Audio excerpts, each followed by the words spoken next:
You guys hear that? There one again.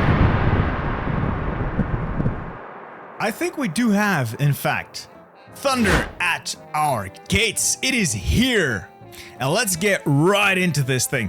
First off though, this video is sponsored by Paradox Interactive for some reason, because I was going to make it anyway, but thank you very much. It would like me to tell you all about this DLC, which is now available for purchase on Steam or the Paradox store. I recommend you use my link down below, because if you do, I get a cut, you get a Steam key, and the Belgian governments get some more of my taxes. Dear Lord, we need a lot more money. We are so horribly broke, not to mention Warhammer costs money. Now, let's get right into this thing. We're gonna start a new game, 1936, and you'll notice this screen has been changed.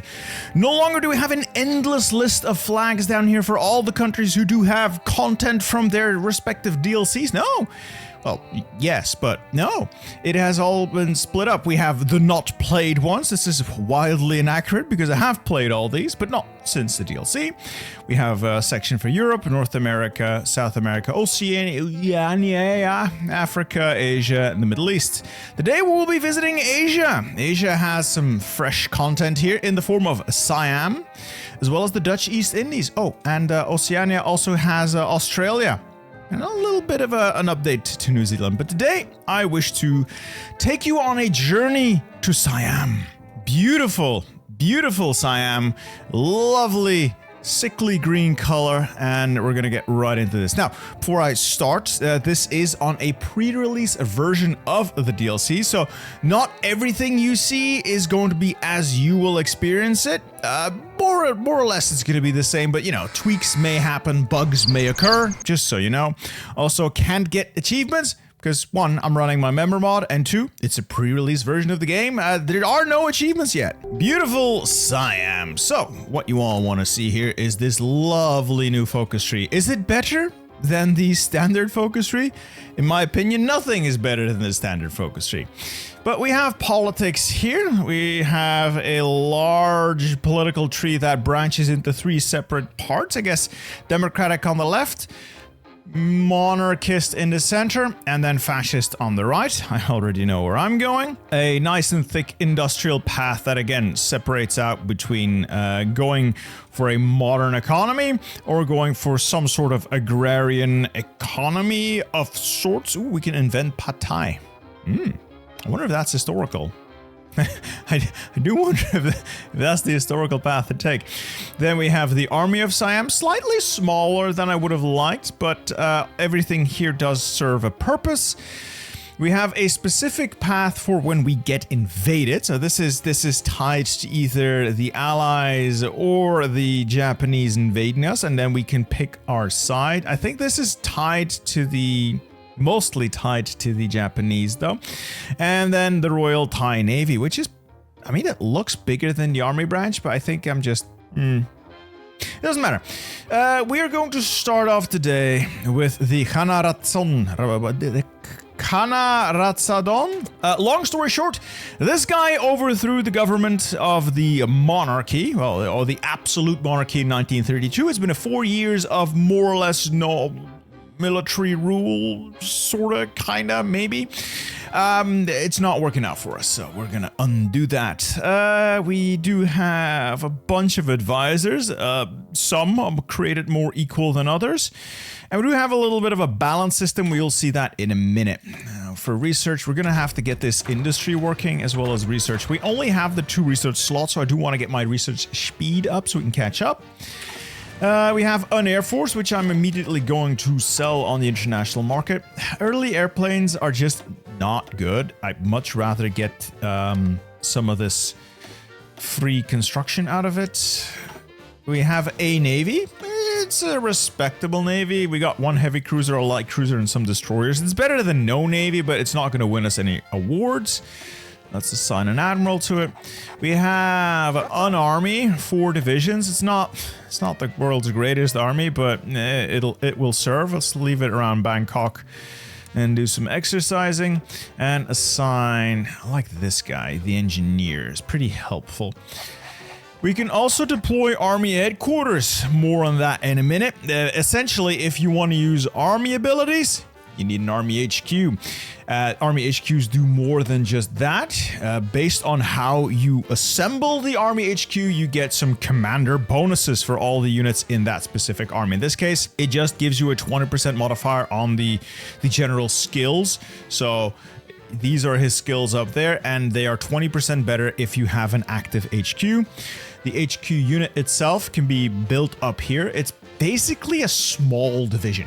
Instead of having that giant block in a regular division design, which I'll show you in a minute, you have a small block here that you can build out. In this case, this would be like an infantry commander with an infantry headquarters security and then some more security detachments, giving him a little bit of combat width, a little bit of combat stats, but this is not a frontline unit whatsoever. Not a whole lot has changed in terms of how we want to design our divisions.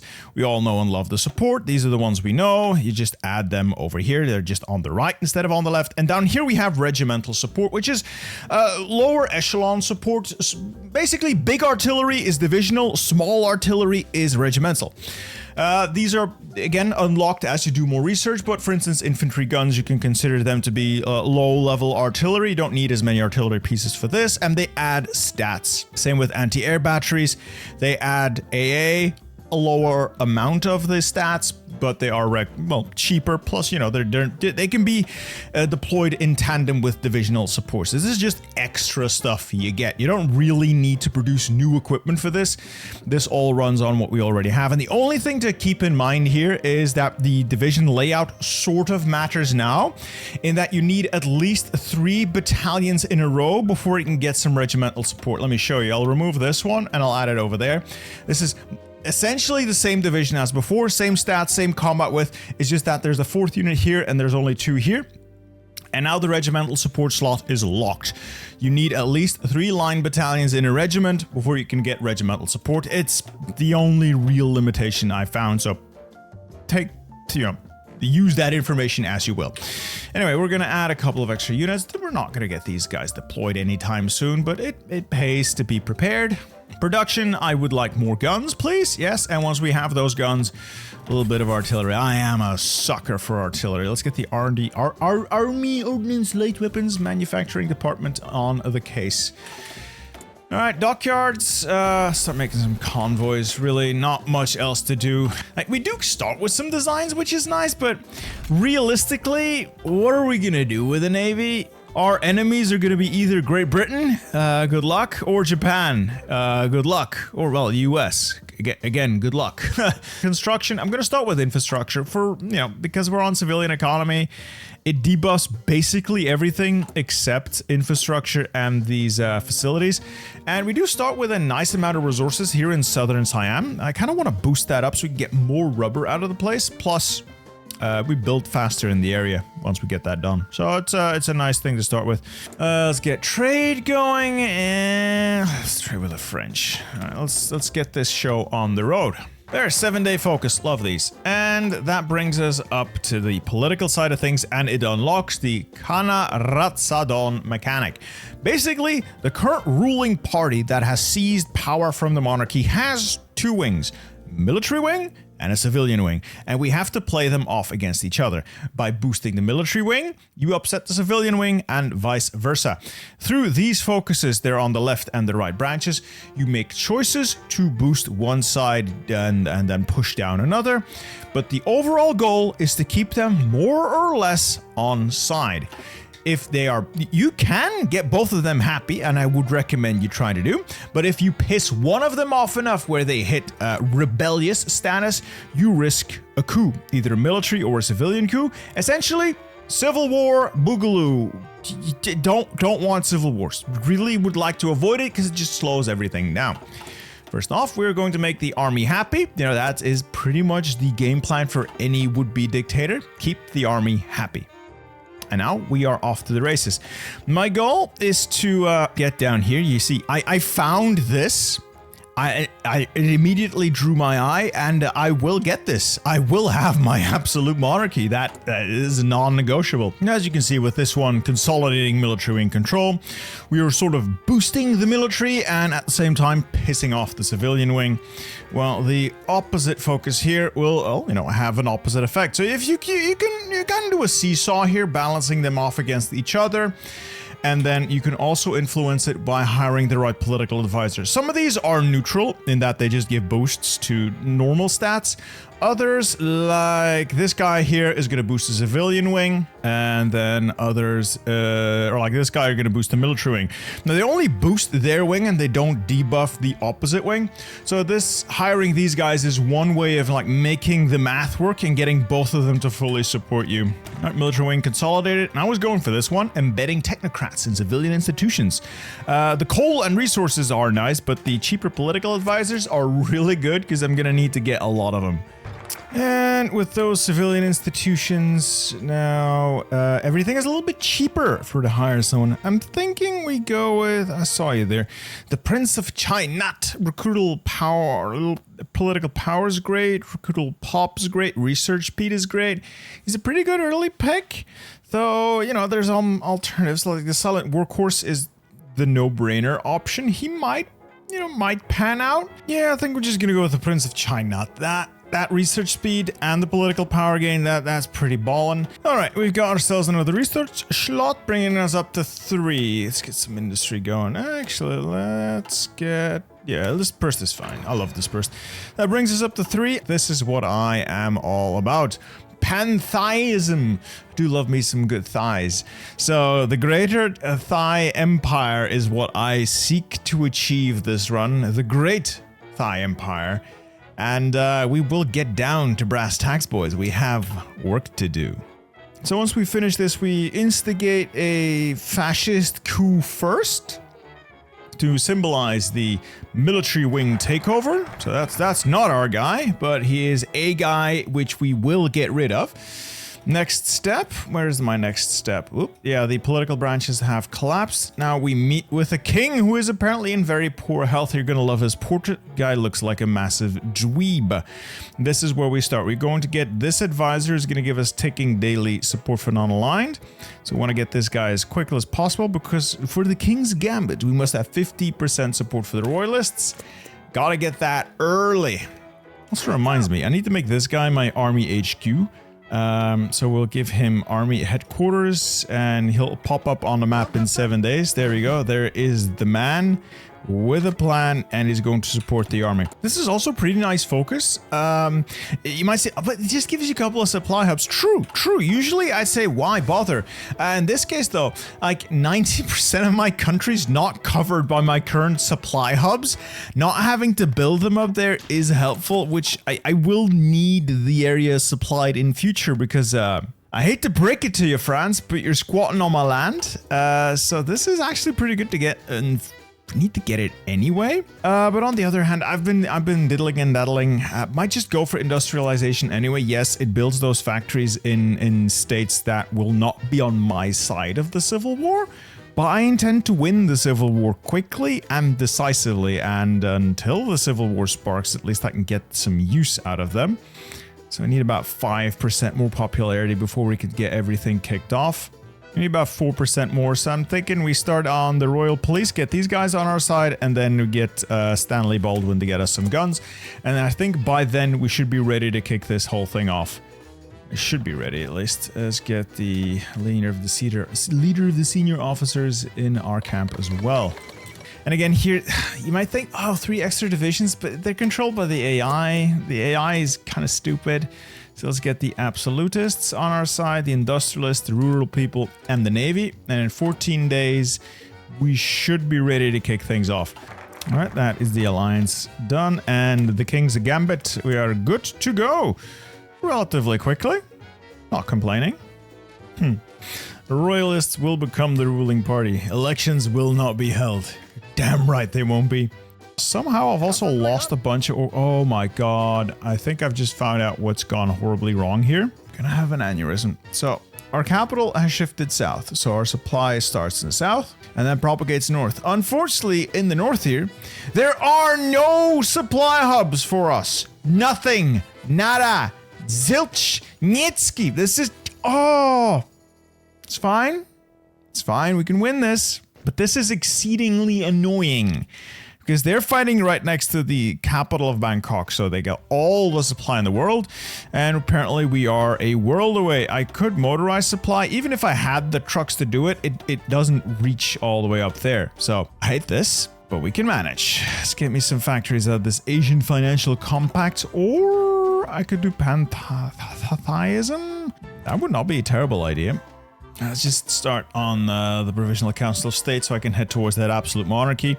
The weekly ticking stability is pretty great to have. Even if it reduces your base stability to 0, but because you lose 60 of it, you get a permanent ticking stability modifier. That is insane. So I kind of want to go grab that. I would like to win this very quickly. So we push this unit, they get pushed into Bangkok, and before they... Oh, there goes Japan.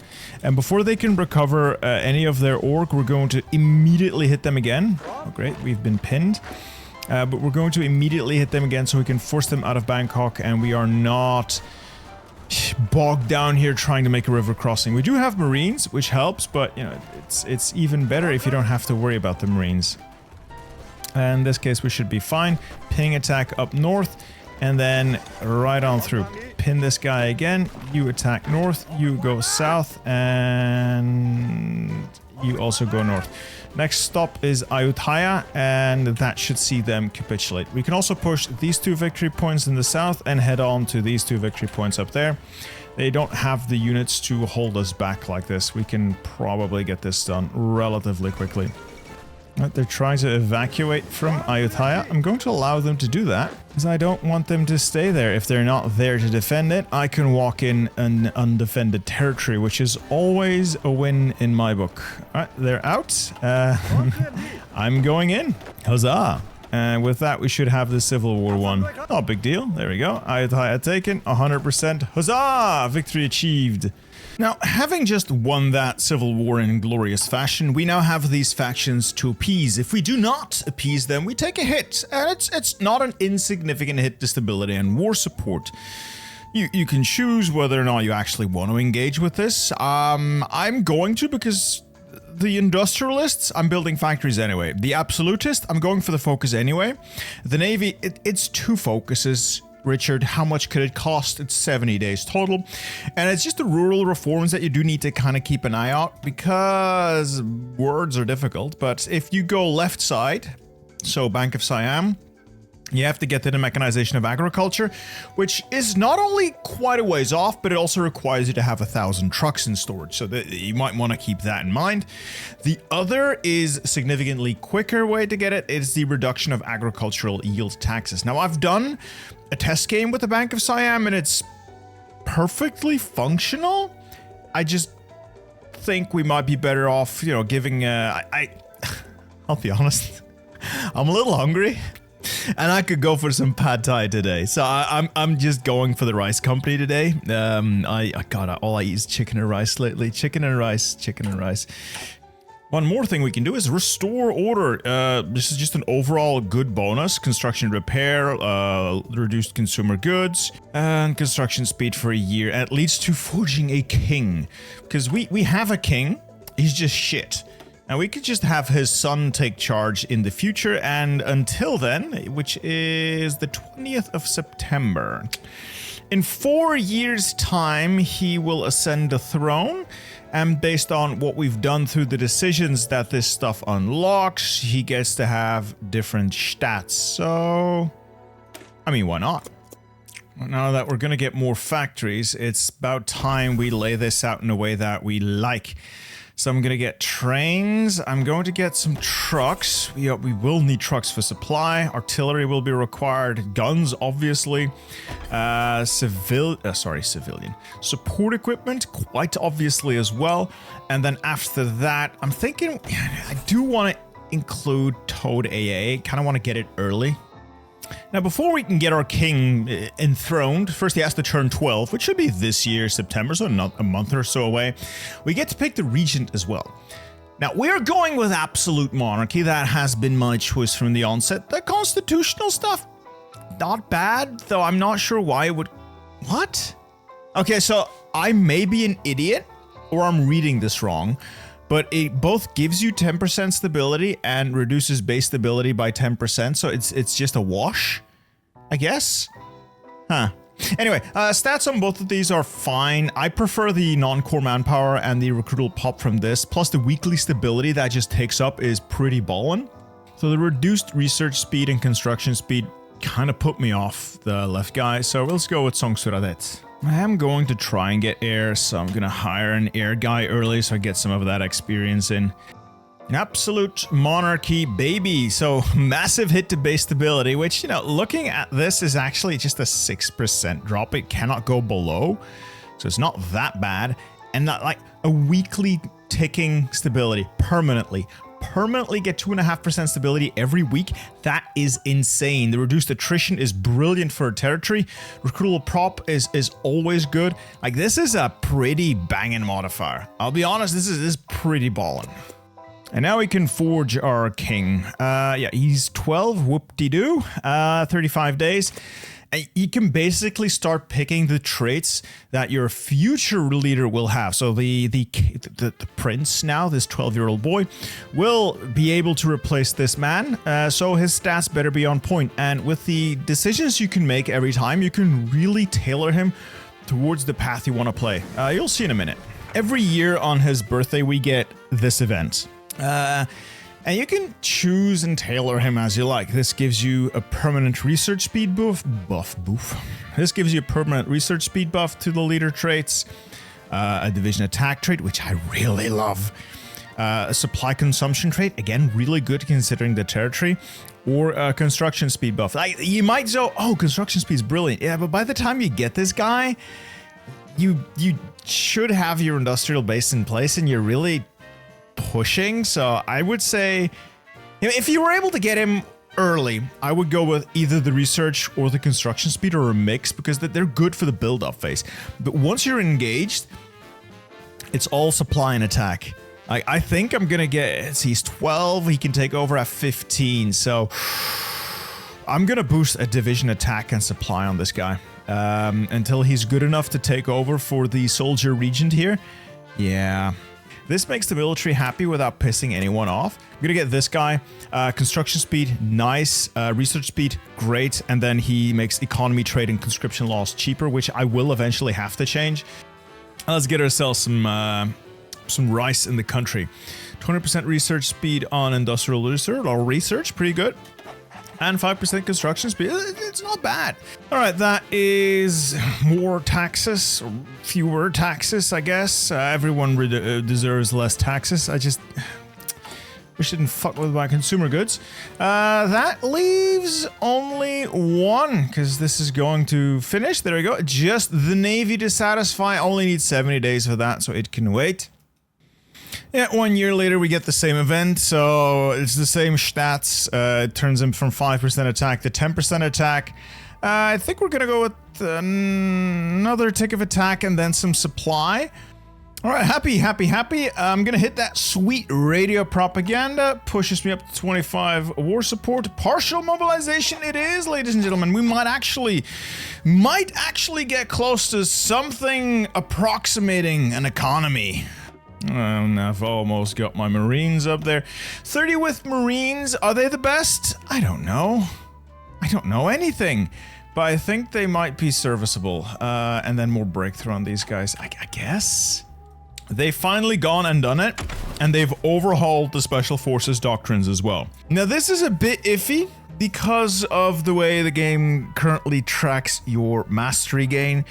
It comes from deployed battalions. You're never gonna have a lot of battalions as special forces, so this is really slow to get. You can either get more special forces or better special forces. I'm gonna lean towards more of them, and then you get 2 lines you can choose, and then you're gonna have the regular choices of Marines, paratroopers, mountaineers, rangers, yada yada yada, but you don't only choose 2. So let's get some arms industry. That should make the military quite happy. And then we can work down here to build to withstand every flame, as well as an extra university.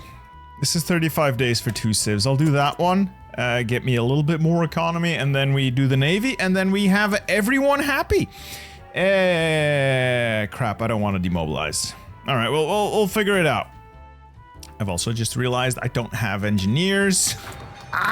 More factories. More. I've just found the easiest pick.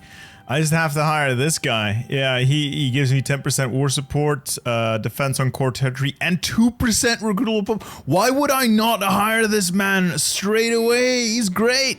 Just as we prepare for the next blockade, Germany is Germanying, so they have kicked off WW2. And I'm starting to hit the limits of what my industry can sustain. I hate this so much. Let's go get me some resources. No.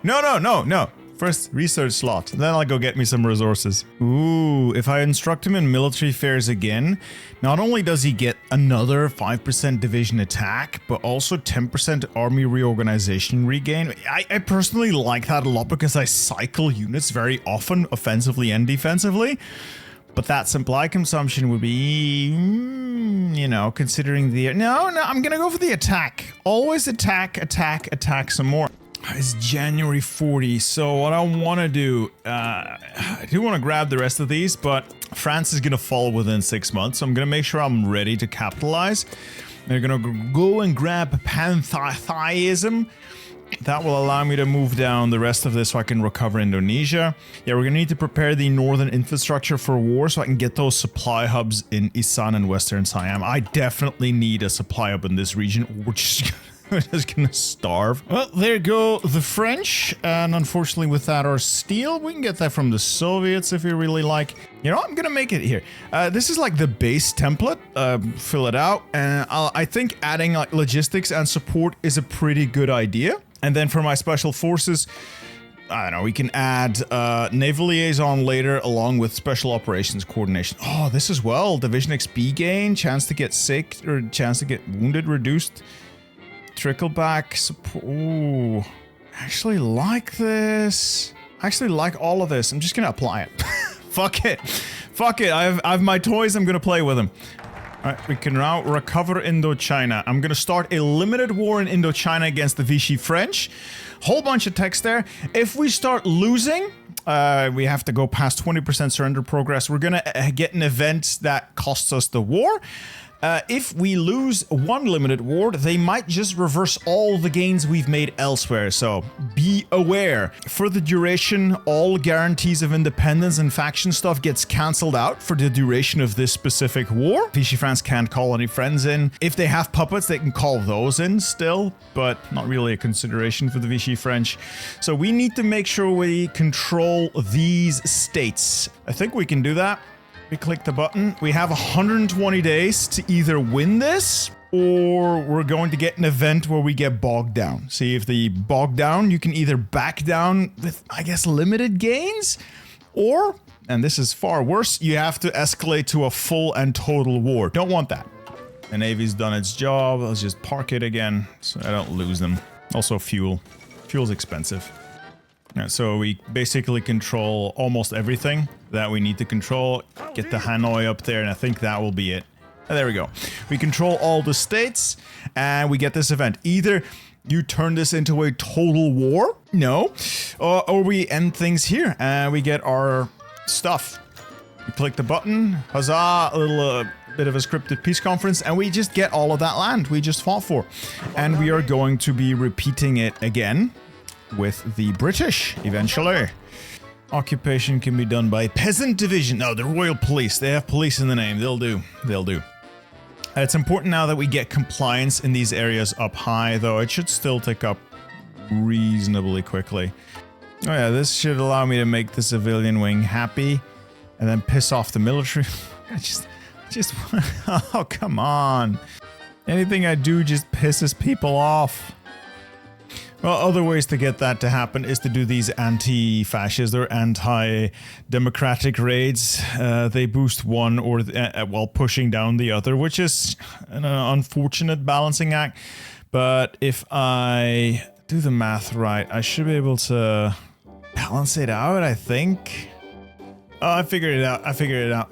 Just gotta do the focuses that I want to do, and then I can offset one or the other by hiring a politician So there we have our new king, Ananda Mahidol, the iron-handed military prodigy. Decent attack, decent org. He's fine, he's fine. So I'm getting ready to hit Malaya. Naval invasion near Kuala Lumpur with a thrust from the north.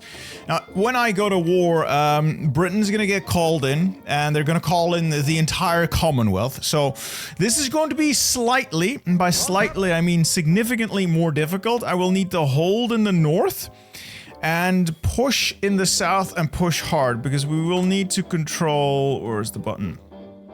There.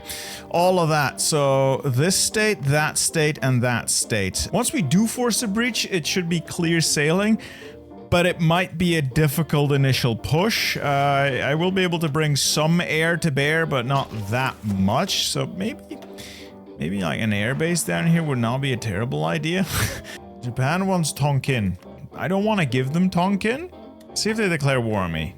How about we become very close friends? Because I would like them not to declare war on me. Japan demands I join their mission, their faction, while at the same time declaring war on us. You know what? I'll join your faction, Japan. You know what? I'll sign that white piece of yours. Yeah, that was an easy fix. And I can still do my limited wars. All right. Oh, great. Japan wants me to print money. Completely fucking my consumer goods over time. Oh, for God's sake. Not much I can do about that. I think we're just gonna go for it. All or nothing. A limited war against British Malaya to secure the stuff. Bring the Air Force over here first, though, so we can have a shot at this. Everyone stop training. They're getting what limited extra stuff they still need, so I need a bunch of support equipment. Holy shit, do I need a lot of support equipment and air and just base. I just need so much of everything. I've massively miscalculated all of this. Let's start that limited war against British Malaya and see what we can make of this. So yeah, all the dominions are gonna get called in. I don't think the ally... No, like it does call in the entirety of the allies, apparently. It's still a limited war. Should be limited. See how limited. I did time it reasonably well to where there were few, if any, British troops in the vicinity of these borders. So this is about the best outcome I could hope for. We're gonna try and improve, get some development here, giving us factories and compliance. Pretty much a no-brainer, have to do it anyway. I'll use some abandoned French tools, why not? And we can also build the Fortress Hanoi and Fortress Saigon. These will be helpful in the future. They add stronghold networks to the region, so they will turn this entire peninsula into a mighty fortress. Fortunately, that mighty fortress is aimed at resisting Japan, whose faction we're in. Now, we're not technically in Japan's faction right now, simply because of the the limited war mechanics pulls you out of the faction for the duration. Don't know if why the allies aren't doing that, but yeah, it's fine. And naval invasion went off without a hitch. This is basically like a best case scenario we're getting here. Yeah, we've seized everything there was to seize here, so we should have a successful. There we go, for Siam, strategic breakthrough, huzzah! And bada bing, bada boom. Our strength is undeniable, and it's done. Now this is stupid. I realize that this is stupid, but this little tile there is not actually part of Malaya. This little tile is directly controlled by the British, and as such, it was not included in this. So I'll have to go again. Fortunately, I can start that war relatively quickly, so we'll just do it again against the UK and get control of that as well. So there's no one there. Just gonna click the button and start a limited war against the UK as soon as my troops are out of that occupied territory. And huzzah! Let's start a limited war against the United Kingdom. It's literally for that one state. And for Siam, huzzah! Great! That's pretty great, huh? Lads, that's pretty great. Let's move on to the next step of the operation, which is going to be British Burma. Significantly more difficult, I would assume. Yeah, let's get planning for that. The UK has admitted defeat. Bada bing, bada boom, and it's over. A lot of white peace happening, and I'm back in the Japanese faction. Next up, we're gonna do a limited war against British Burma. All right, we're gonna have to make a play. We're gonna have to make a play or nothing happens. Gonna start a limited war. Up here, a pinning attack. You just go around. And you attack there, The idea being we can hopefully push through. Right, we are actually making good progress on Rangoon. Launched the naval invasion, but no, they don't have the dominance. I probably won't have the dominance in time for that to matter. Just infantry pile in, and we might be able to take Tenasserim. And over here, pinning attack, and that should allow me to head to Panlon. That might actually allow me to seize the area. Alright, we've got this southern tendril all encircled as well. Speed, surprise, and violence of action. Now, I wish I could leverage those marines, but they're just not in the position where I need them to be. Okay, I have Tenasserim. I have control of Kentung. I just need to get Federated Shan, and we've actually won this already. Oh, please make this stop. Oh, thank fuck. Lightning attack for Siam. Hallelujah. All right, so we've actually taken all the land we can take with our series of limited wars. And we're gonna leave off here. I'm not going to go straight in on the allies just yet. I could, but don't want to. No, I am instead going to get myself ready to get involved over here. So an idea just hit me. I can do this focus, declare war on China, and, you know, simply fight China alongside Japan, defeat China, get the peace deal, and then just dip. I'm not a vassal. I can leave the faction when I want to, as long as we're not in a war together. And we can... Oh, I was going to say we can beat the Chinese, but I have my doubts about the quality of the Japanese army. Actually, you know, my help, they can beat the Japanese. So I'm thinking we go that way. I'll take a... I say that. A couple more focuses. Just a couple more focuses. I'll take another focus or two to center myself and truly prepare for what needs to be done. Yeah, I think I'll throw my lot in with China.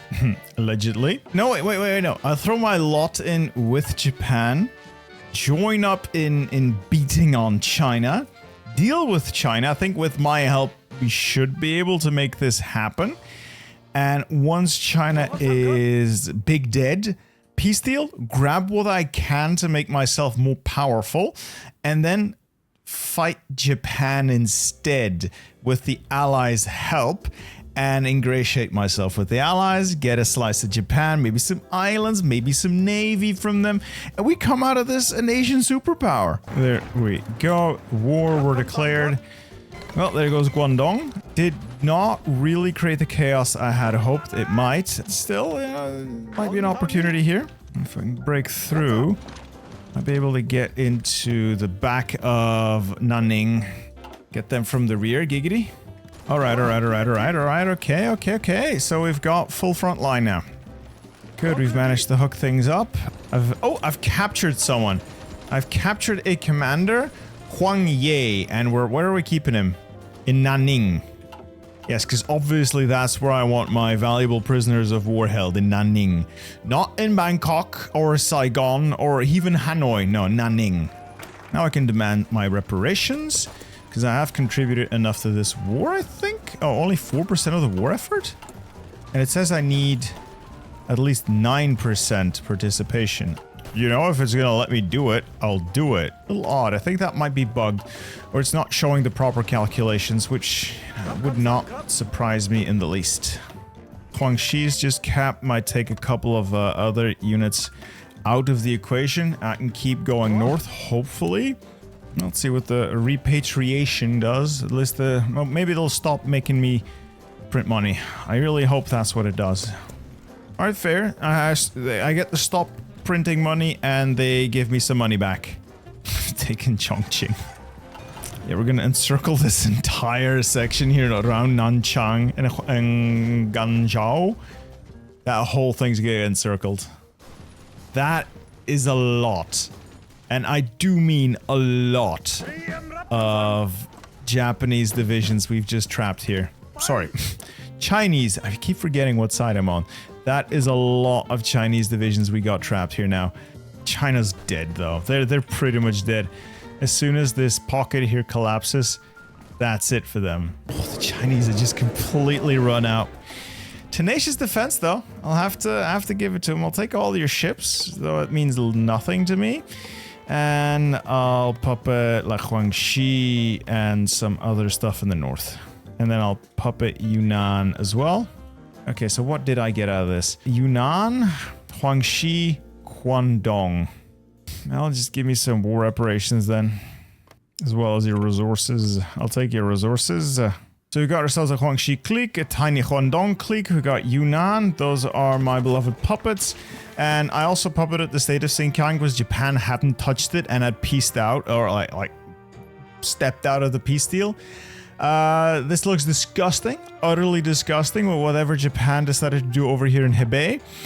But that is a win for us. We have a nice border to the north. Japan could come for us in there, but it is looking nice and secure. So what I'm going to do is play things very nasty. I'm going to set up defenses here, and I fully intend to turn on Japan. Okay, this is curious. I'm playing on historical, and I'm now noticing that Sukarno is in charge of a fascist Indonesia. The Dutch East Indies have just fully flipped. Okay, so I'm actually pretty impressed with the German AI. They've pushed on Stalingrad. They've just seized Moscow. They just keep going. They've repelled 2 D-Days now. I've never, well, not never, but I've rarely seen the German AI do this well, and I've rarely seen Italy hold on. Even if by the skin of their teeth so long in North Africa. Okay, I'm impressed. I'm impressed. Now, I am not impressed with Japan, for obvious reasons, and I will be leaving the faction now. I've got my coastal garrison in place. I am planning my maneuvers to strike at China. But I'm gonna leave the faction now. I'm gonna see what happens. I don't think they actually have a war goal on me, so if they want one, they're gonna have to justify one. We're gonna leave the faction. There we go. Get all the Japanese out of my country. I was gonna justify a war goal. The Japanese, or do I justify a war goal? I could justify for something down here. You know, something on the Chinese. Wow Ming. 80 days, it's fine. Oh. Japan just instantly declared war. Okay, I could simply join the Allies now, which seems like a good call. Fine. Oh, where do I send my troops now? Where do I send my troops? Well, first off, let's launch an invasion of China. The Navy is not going to be feeling too hot, but I can get them to patrol maybe this area, and then I'll get the Marines to attempt a naval invasion in this area. Air needs to be up, up, up. Air superiority has to be achieved. And bombers up as well. We're trading favorably in the sky, so this airplane design wins once again. Let's release the emergency funds, giving me a lot more output for 41 months. Yeah, war's gonna be won by then. Sweet. Take some war bonds while I'm at it. Get me some propaganda films. Huzzah. War support up and away. Let's roll. There we go, stronghold network, and we'll finish the triangular defense network. Now this did turn Hanoi into quite the fortress, yeah, because now Hanoi has a stronghold network, and so does Saigon, so that's pretty cool, that's pretty cool. I'll get one in Bangkok as well. Oh, technically we should, but I don't think we will. I'll have to delete something here, otherwise, yeah, this would not be able to be built. It's not the cleanest run I've ever done, but it does seem to be working out. It does seem to be working out for us. The Rangers are just slicing through the jungles here. Imagine that. If I can get them to make the crossing here to Batavia, we'll also have the supply we need to keep going. Good. Good. I still don't have all my doctrines. Shocking. Shocking. At least the Special Forces doctrines are going more quickly now that the Paradox boys have made some adjustments to the gain for these. So I have gotten 3 of the Special Forces Marines things. I'm getting the first one for Rangers. Considering how relatively few units are actually involved in combat, this is... See, I would like it to be more, but this is digestible. This is manageable. Can I take and hold Batavia? Maybe. A definite maybe. Alright, good. That secures DEI. DEI secured. Well, that wasn't too hard. Indonesia just capped. The Royal Thai Marines are liberating beloved Philippine land. Yeah, and then the Rangers are just carving through the jungles of Borneo. Oh, the Philippines just completely flipped. Yeah, oh, like, I remember. They're like that weird occupation government that's not actually a full country. So as soon as we took Manila, that was it. I love how the UK is justifying against this. What are you doing? Oh, secure Iraq. I hate to break it to you, but you already have. Oh, happy days. The Greater Thai Empire might rise again. 35 days, we get ourselves a bunch of cores. We've got compliance up high enough. And that also means I can move on to either... Nah, I don't think I need the additional manpower yet. I'm still on volunteer only. This is a volunteer military. Wow. But I can move up to war economy now. The civilians won't like it, but the civilians can fucking stuff it because oh, they still have full support. Pre-release version, ladies and gentlemen. Pre-release version. Don't worry about it too much. Well, that is Borneo secured, the Philippines secured. The Americans are moving troops in as well. Anyway, let's see if we can get naval superiority here. It seems to be ticking up. I'm going to assume the Americans are in the area as well. Oh, our Navy's made contact. Am I going to be able to kill something? No. I just got clapped. I clapped back. Oh. Yeah, the American Navy's in nearby as well. That is helpful. And we have superiority. Just need to get the planning up and then we can start heading to places like... You know, maybe I should just go straight for Japan proper. No. Let's just do island hopping. Island hopping. With the addition of these HQs, you might be more incentivized to use front lines like this again. This is a field marshal where all the separate generals have their own section of the front. Now, what I prefer has always been the field marshal order, but I'll do that in a minute. See, what does this offer you? It offers you increased benefits from the Army HQs. Army HQs offer their bonuses based on distance to the units under their command. You can set them to be either really close, medium distance, really far away, on the front line, or you can just have them only move if you move them manually. Pretty neat. And the further away they are, the worse the bonuses get, or you're actually going to get some penalties for this. It is just distance to unit that provides or does not provide the buffs. If you use a field marshal order like I was using before, you end up with an HQ being here, some of its troops being nearby, other troops being like half a continent away, other troops, yeah, like over there. And some bonuses get dispersed properly, others do not.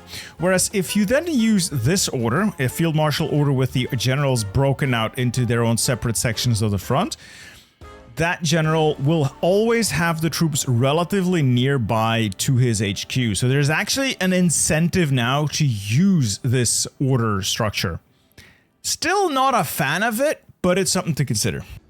Fuck, the US is stealing my thunder. No, I was gonna hit that. Fine. Be that way. I'll invade somewhere else. Damn it. In any case, I am now the Greater Thai Empire. Look at that. Cores aplenty. Yeah, the Japanese are absolutely getting their teeth kicked in by the combined might of the Allies. And I'll have you know I'm part of that. Gonna have to pivot all of the air over there as well. We'll be able to take Nagasaki and then move out from here. We'll take the area. Great. We've landed. Let's start kicking ass and taking names. And I'm all out of names. Oh god, the Americans are stealing my thunder again! No! No! This was my moment of victory! My moment de gloire! No! Damn, I hate Americans! Why are you like this? Why are you all like this? Oh, they handed it over. Nice. Oh, maybe it's just a visual bug then. Yeah, because it's all flipping to me now. I said nothing. I love my American viewers. I love my American friends. Everything's great. Yay. There we go. There goes Japan. Let's see what we can get out of this peace deal. Like, I don't want to feed my puppets. All right, we've all burned through our points. Let's see what disgusting mess we have created. I have puppeted the reformed government of the Republic of China in probably the worst way possible, because now there are a Republic of Taiwan, don't know why. There is now a provisional government of the Republic of China as an independent nation. There is the reorganized national government of the Republic of China, still in the Asian thing. There is then, of course, my puppet. What I've done to Japan is create an American Japan and a state of Japan.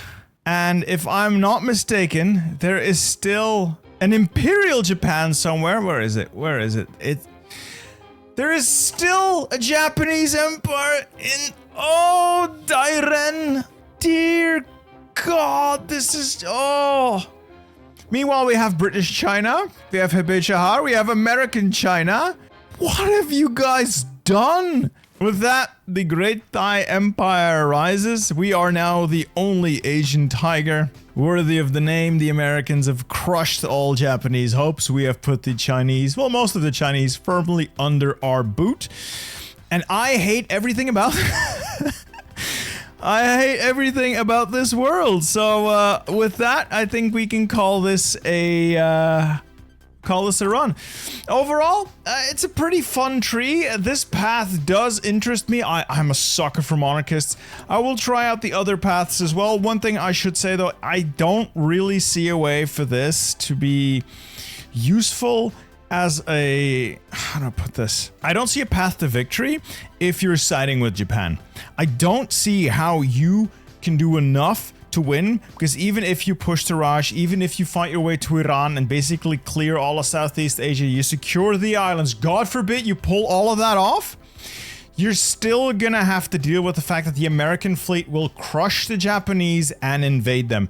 And you are gonna have to play a very early naval game, fully leveraging this tree, because you get quite a bit of dockyard output if you combine all of these, to get a navy to prevent that from happening. It's a fun challenge, an interesting challenge that I might put myself through someday, but today, the Great Thai Empire under the iron-handed military protege Ananda Mahidol is done. I hope you enjoyed this video, and if you liked it, leave a like and consider subscribing. If you're interested in the DLC, use my link down below. Go to the Paradox store, get yourself a copy of this. It's the same price as a Steam key. It is a Steam key, and I get a little cutback, and the Belgian government gets more taxes. Lord knows we need them. Anyway, goodbye.